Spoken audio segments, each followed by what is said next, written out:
पित्त को सम रखने के लिए अजवाइन के बाद जो तीसरी चीज अपने रसोई में है वो है जीरा। जीरा दो तरह का है, एक सफेद और एक काला, है ना। काला जीरा सफेद से भी अच्छा है। आप एक नियम ध्यान रख लो, मैंने आपसे कल कहा था, जिस चीज का रंग जितना गहरा वो उतनी ही अच्छी, भगवान की बनाई हुई, मनुष्य की नहीं। मनुष्य ने तो पेंट भी बना दिया है, बहुत गहरे रंग का है। भगवान की बनाई हुई हर चीज में ये नियम आप देखना कि भगवान की प्रकृति की बनाई जो चीज जितने गहरे रंग की है उसकी क्वालिटी उतनी ही अच्छी है। तो जीरा दो है, एक सफेद और एक काला। काला जीरा सबसे अच्छा, पित्त को खत्म करने के लिए, सम रखने के लिए।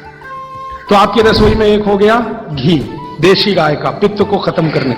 दूसरा हो गया अजवाइन। तीसरा हो गया जीरा। और एक चीज हींग। हींग तो आप सब समझते हैं ना, हींग। हींग भी भगवान की बनाई हुई है, आदमी ने नहीं बनाई। हींग के पहाड़ होते हैं, जैसे पत्थर के पहाड़ होते हैं ना, वैसे हींग के पहाड़ होते हैं। हींग वहीं से आती है। तो हींग है, जीरा है, अजवाइन है और देशी गाय का घी। अब इसके नीचे आता है धनिया। धनिया दो तरह का है, एक सूखा और एक हरा। जब तक हरा उपलब्ध है आप खाइए, जब नहीं है तो सूखा खाइए, दोनों की क्वालिटी एक ही है। सूखे धनिया में कोई कमी नहीं आती। आपके मन में यह प्रश्न है ना, हरा पत्ते का धनिया में कुछ ज्यादा होगा, सूखे में कम, बिल्कुल नहीं है, दोनों में बराबर है। सूखने के बाद भी उसके गुणधर्म में कोई कमी नहीं। पित्त को खत्म करने के लिए रसोई में 108 चीजें हैं। वो पूरी लिस्ट देखनी है तो वो किताब है, आप ले लेना। एक स्वदेशी चिकित्सा किताब हमने बनाई है और एक बनाई है गंभीर रोगों की चिकित्सा, इसमें यह सूची है। और थोड़ी सी अष्टांग हृदयम के भाग 3 में भी है, भाग 2 में भी है, थोड़ी थोड़ी है। थोड़ा आगे बढ़े, कफ की सूची मैंने बताई आपको। कफ में सबसे अच्छी चीज है गुड़। गुड़ के बाद दूसरे नंबर पर है शहद।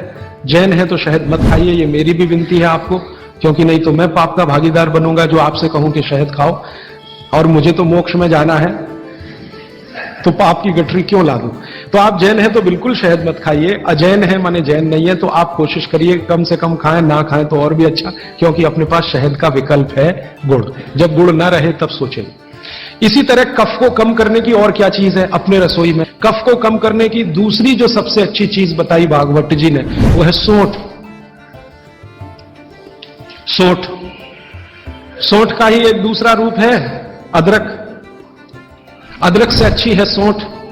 कारण क्या है, अदरक जब सूख जाता है तभी सोंठ बनती है, और अदरक का सूखने के बाद गुण बढ़ जाता है।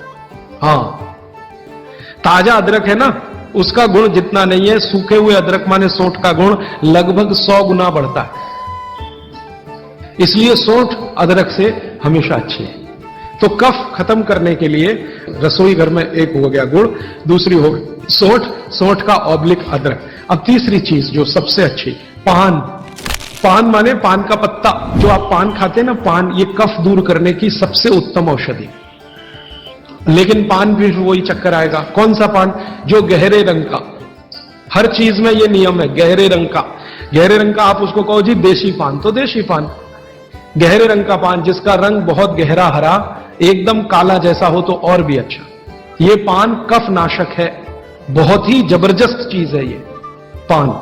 और पान और सोंठ का बेस्ट कॉम्बिनेशन है। पान खा रहे हैं तो सोंठ डाल के खा सकते हैं, अदरक डाल के खा सकते हैं। जैन है तो सोंठ खाइए, नहीं है तो अदरक खाइए। पान, अदरक, सोंठ और ऊपर से आया गुड़। गुड़ भी मिला के पान में खाया जा सकता है। वो आप डालते ना गुलकंद, गुलकंद, गुलकंद। गुलकंद माने क्या है? गुलाब के फूल, उसकी पंखुड़ियां, उसका तो रस या उसका कुछ प्रिपरेशन प्रोसेस से, ये भी सबसे ज्यादा कफ नाशक है। अब आप देखो, जो जो चीजें पान में पड़ रही हैं वो सब कफ नाशक है। पान बनाने वाले सब बाघभट्ट के चेले, बिना जाने ये काम कर रहे हैं। गुलकंद आपको पान में डाल के दे रहे हैं। सौंफ, सौंफ, सौंफ, ये भी कफ नाशक है, सौंफ। फिर उसके आगे मैं बता रहा हूं प्रायोरिटी से, सबसे अच्छा कफनाशक गुड़, फिर उसके नीचे, फिर उसके नीचे। अब सौंफ के नीचे जिसका नंबर है वो है लौंग। लवंग कहिए, लौंग कहिए, और ऐसे ये सूची बढ़ाते जाए तो इसमें करीब 100 चीजें हैं जो कफनाशक हैं हमारे रसोई में। ठीक है, अब आ जाइए वात पर। वात पर मैंने सबसे अच्छी चीज बता दी है तेल, शुद्ध तेल। शुद्ध तेल वातनाशक है।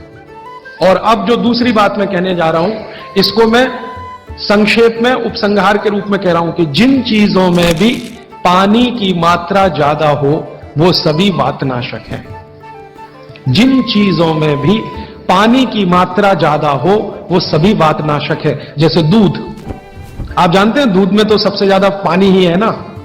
दूध को फाड़ के देख लो, सॉलिड मटेरियल तो थोड़ा ही निकलता है ना, बाकी तो पानी ही रह जाता है। तो दूध में बहुत पानी है। तो जिन चीजों में पानी ज्यादा है, भागवत जी ने सूत्र ऐसे लिखा है कि पानी युक्त चीजें, जल युक्त चीजें सभी वातनाशक हैं। तो दूध हो गया, दूध के बाद दही, दही में भी पानी ही है, आप जानते हैं। और छाछ तो सबसे ज्यादा पानी वाली है। एक औषधि के बारे में भागवत जी कहते हैं और भी महत्व की है, दालचीनी। दालचीनी के बारे में भागवत जी कह रहे हैं कि वायु के जितने भी प्रकोप हैं, जैसे दमा, अस्थमा, ये वायु की बीमारियां, अस्थमा, दमा, वात की बीमारियां वायु की, तो इनको खत्म करने में या समाप्त करने में या इन बीमारियों को ठीक करने में बड़ी मदद करता है दालचीनी। और दालचीनी के बारे में भागवत जी कहते हैं कि ये दमा, अस्थमा इनको तो खत्म करेगा ही, वात के सब रोगों को खत्म करेगा, कफ के रोगों को भी खत्म करता है। कफ के रोग आप समझते हैं, खांसी है, सर्दी है, जुकाम है, मोटापा है, वजन बढ़ना, ये सब कफ के रोग हैं। तो इनमें भी दमा जैसी बीमारियों जितना असर है दमा पे उतना ही इस पर भी है, कफ की। तो दालचीनी का भी उपयोग आप कर सकते हैं आपकी बीमारी के हिसाब से। दालचीनी आप सब जानते हैं, आसानी से आपको पहचान में भी आती है। बस उसका उपयोग करते समय ध्यान रखें कि ये ज्यादा उपयोगी है पाउडर के रूप में।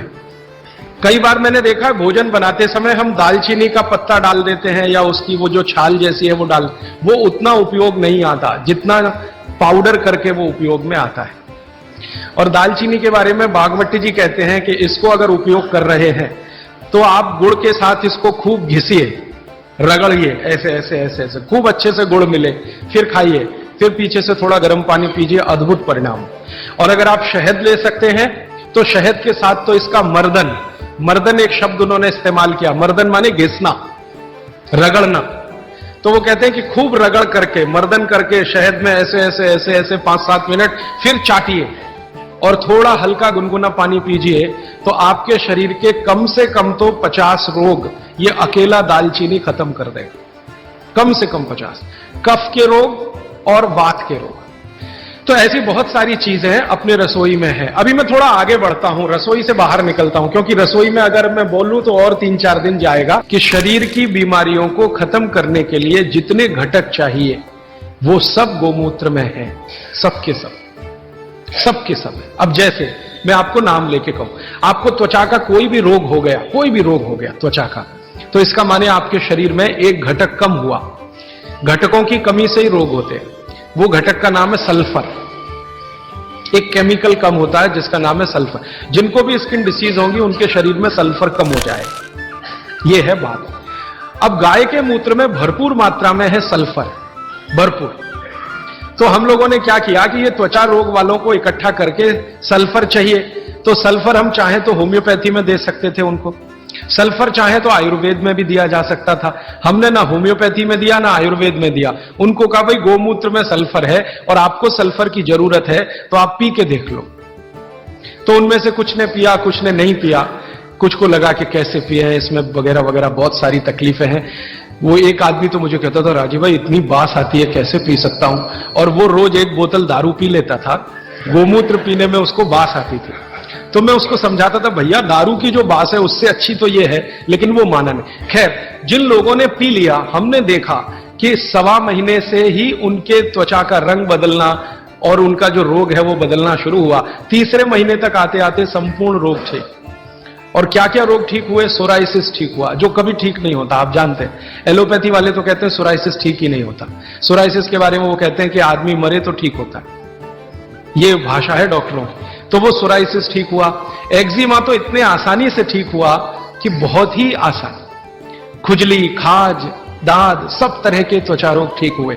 तो बात समझ में आई कि भागवत जी सही कहते हैं।